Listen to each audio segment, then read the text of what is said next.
Le Congo ne tombera jamais. De vous parler sur les inventeurs noirs et de vous parler aussi sur les 5 guerriers. Dans cette vidéo, nous allons énumérer 6 éminents guerriers africains qui ont marqué l'histoire du continent. Sauvons l'Afrique.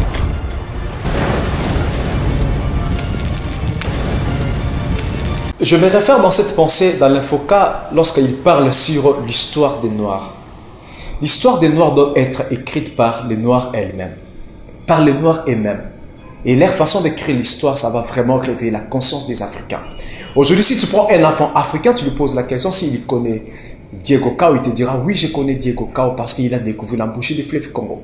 Tu lui poses la question s'il connaît Christophe Colomb, il te dira oui, je connais Christophe Colomb. Tu lui poses la question sur Mandela, il te dira oui, je connais Mandela. Tu lui poses la question sur Stanley, il te dira oui, je connais Stanley. Mais si tu prends un enfant européen ou occidental, tu lui poses la question sur l'histoire de l'Afrique ou sur les guerriers africains, les enfants là ne pourront jamais vous dire les réalités ou les vérités sur les guerriers africains.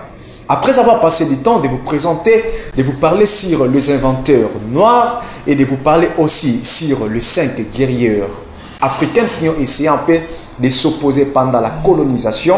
Aujourd'hui, je vais vous parler sur 6 guerriers africains qui ont laissé leurs traces sur l'histoire dont l'Occident ne pourra jamais vous enseigner. Installez-vous et suivons cette chronique. Dans cette vidéo, nous allons énumérer 6 éminents guerriers africains qui ont marqué l'histoire du continent. La première, Soni Alibert.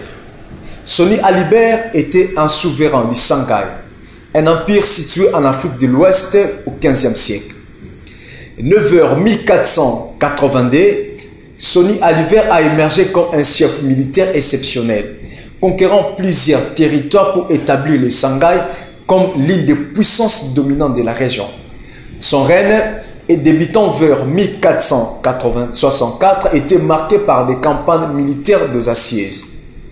Il a conquis Tombouctou en 1468 et Djenné en 1473, étendant ainsi donc le territoire de l'Empire. Soni Alibert était recruté pour son leadership stratégique et sa volonté de défendre fermement l'indépendance de son empire. En plus de ses exploits militaires, Soni Alibert a également encouragé le commerce et les échanges culturels. Il a établi des alliances avec divers groupes ethniques et a favorisé une administration efficace de son empire. Pendant son règne, les tensions religieuses doivent émerger, notamment en raison de l'expansion de l'empire vers des territoires sa majorité musulmane.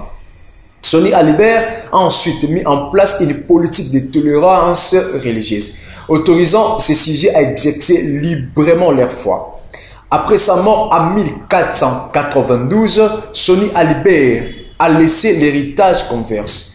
Il est souvent admiré pour ses compétences militaires et son expansion territoriale. Son règne a contribué de manière significative à l'histoire de l'Afrique de l'Ouest, marquant une importance dans la révolution du Sanghaï. La deuxième personne, Aminata Samo Touré. 9h 1830 à Nimanadougou, dans l'actuelle République de Guinée, Samori Touré était un leader militaire et politique africain qui a joué un rôle cristal dans la résistance contre la colonisation européenne en Afrique de l'Ouest au XIXe siècle. Son histoire est profondément liée à la formation de l'Empire Ouazulu, un État multi-ethnique qui a éligué dans la lutte contre les forces coloniales. D'abord engagé dans le commerce, Samori Touré s'est rapidement entouré dans les affaires militaires et a émergé en tant que commandant militaire habile. Dans les années 1870, il a entrepris une série de conquêtes, influant plusieurs groupes ethniques sur son autorité pour former l'Empire Ouazulu, qui s'étendait sur les parties de l'actuelle Guinée, Mali, Côte d'Ivoire, Sénégal et Burkina Faso. La résistance de Samori Touré contre la colonisation européenne, en particulier l'expansionnisme français, a marqué son règne. Il a mené une série de campagnes militaires contre les forces françaises, adoptant des tactiques de guérilla et construisant une armée disciplinée. Cependant, malgré ses efforts soutenu, Samori Touré a été efficacement capturé par les troupes françaises en 1898, étant fin à la résistance de l'Empire roi Zoulou. La captivité de Samori Touré l'a conduit en exil au Gabon, où il était décédé en 1900. Son héritage est complexe, menant à la fois sa lutte pour l'indépendance africaine et sa réalité d'un leader confronté aux forces occidentales et européennes. Il est souvent salué pour sa résistance et son engagement avec la préservation de la souveraineté africaine, devenant ainsi une figure emblématique de la lutte anticoloniale à l'Afrique de l'Ouest. 3. Shaka Zulu. Né vers 1787, Shaka Zulu est une figure emblématique de l'histoire sud-africaine. Il est reconnu principalement en tant que fondateur et leader du royaume Zulu. Son règne, qui a débuté au début du 19e siècle, a eu un impact significatif sur la structure politique et militaire de la région. Shaka Zulu est né dans la région de Natal, en Afrique du Sud, et a été élevé dans la tribu Zulu. Rapidement, il a montré des talents militaires exceptionnels, devenant un guerrier redoutable et un stratège militaire. Sous son commandement, les Zoulous ont adopté des tactiques de guerre d'oratrice, notamment la formation en corde de bœuf. Une manœuvre militaire qui a contribué dans la succession des champs de bataille. En 1816, après une série de conflits internes et externes, Shaka Zulu a émergé en tant que chef incontesté des Zoulous. Il a transformé le royaume en une puissance militaire centralisée, réorganisant la société, les structures de l'armée et introduisant des armes plus modernes. Son règne a été caractérisé par une série de conquêtes militaires étendant le territoire zoulou de manière significative. Les réformes militaires et la discipline rigoureuse qu'il a imposées ont contribué à la consolidation du pouvoir et ont également entraîné des tensions au sein de la société zoulou. Son règne a été marqué par des répressions sévères et des changements socio-stratiques. Après l'assassinat de Shaka Zulu en 1828, son héritage a persisté. Les Zoulous ont continué à jouer un rôle important dans l'histoire de l'Afrique du Sud.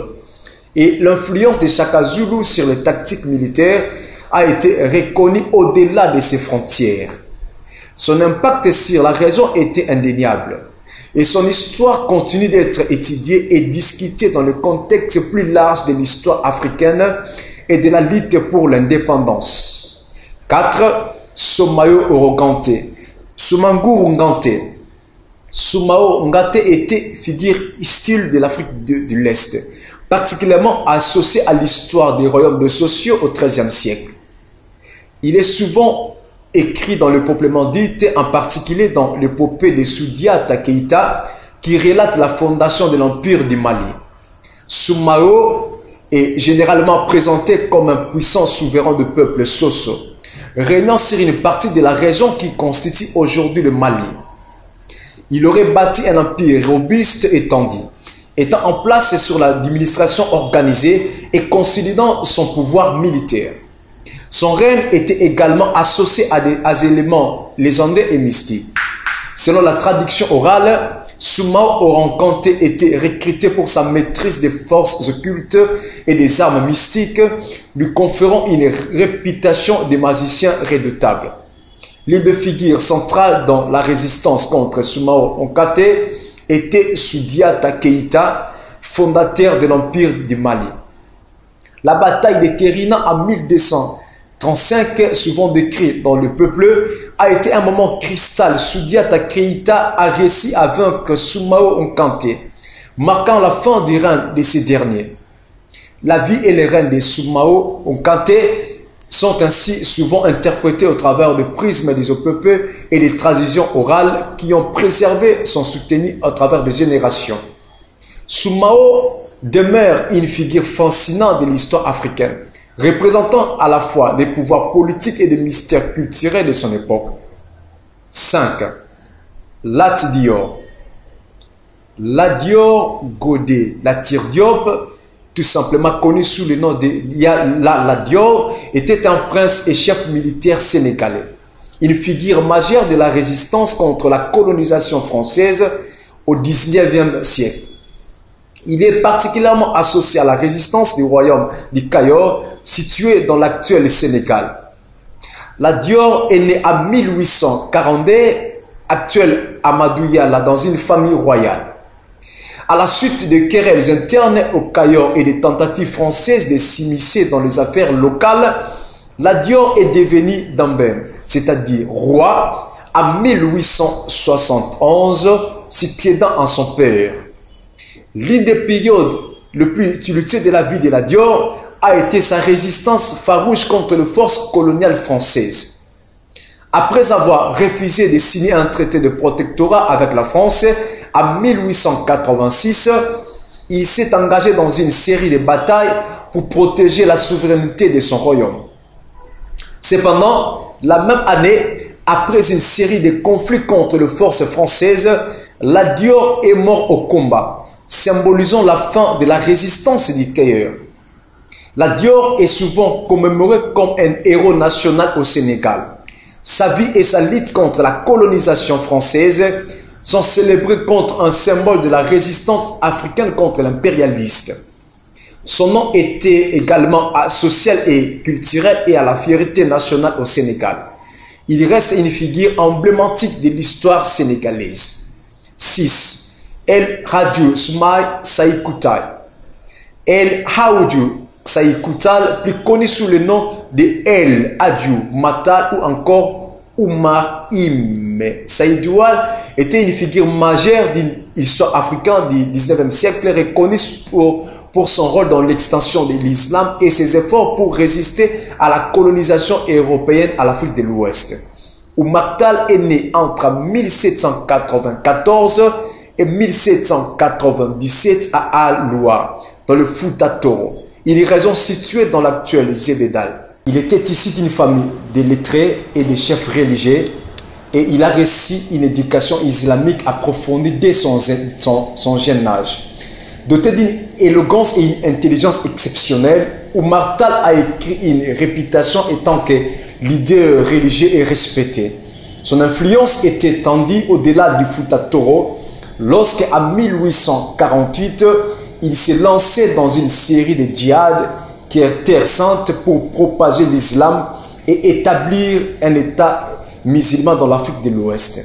Avec une armée bien organisée, il a conquis plusieurs territoires dans la région du Sénégal, du Mali et de la Mauritanie. Au XIXe siècle, Oumar Tal a fondé l'empire tout couleur, établissant une administration islamique centrée sur la vie des Ségou au Mali. Son règne était caractérisé par la mise en place de lois islamiques strictes et de la promotion de l'éducation religieuse. Cependant, son expansion a également suscité des tensions avec les puissances coloniales européennes, notamment la France. La confrontation avec la France a finalement conduit à la chute de l'empire de Oumar Tal. Après une série de batailles, il a disparu mystérieusement dans la falaise de Banda Diara, dans l'actuel Mali, le 12 février 1864. Son histoire est souvent interprétée de différentes manières.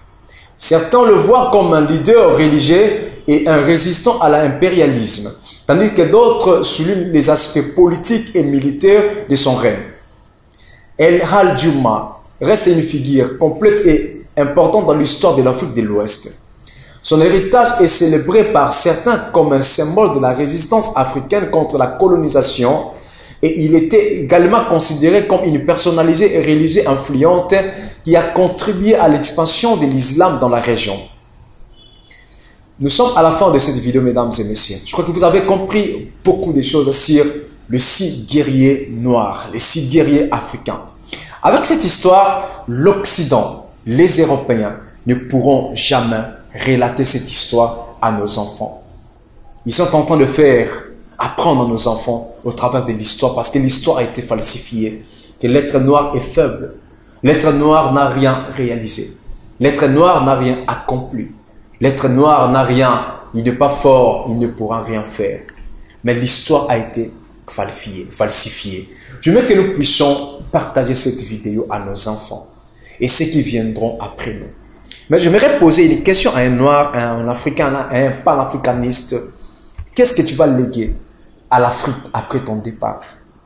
Nous parle de Lumumba, nous parle de Thomas Sankara, nous parle de beaucoup de révolutionnaires, nous parle de Nelson Mandela, nous parle de Martin Luther King.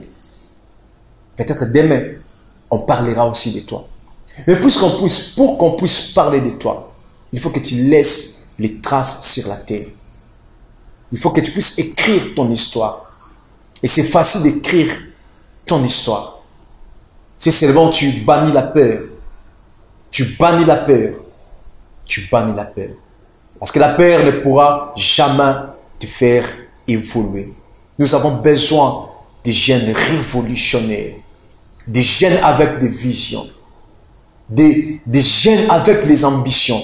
Afin de pouvoir écrire notre propre histoire. La patrie ou la mort, nous vaincrons. Merci beaucoup. Voilà. Je crois... Le Congo ne tombera jamais.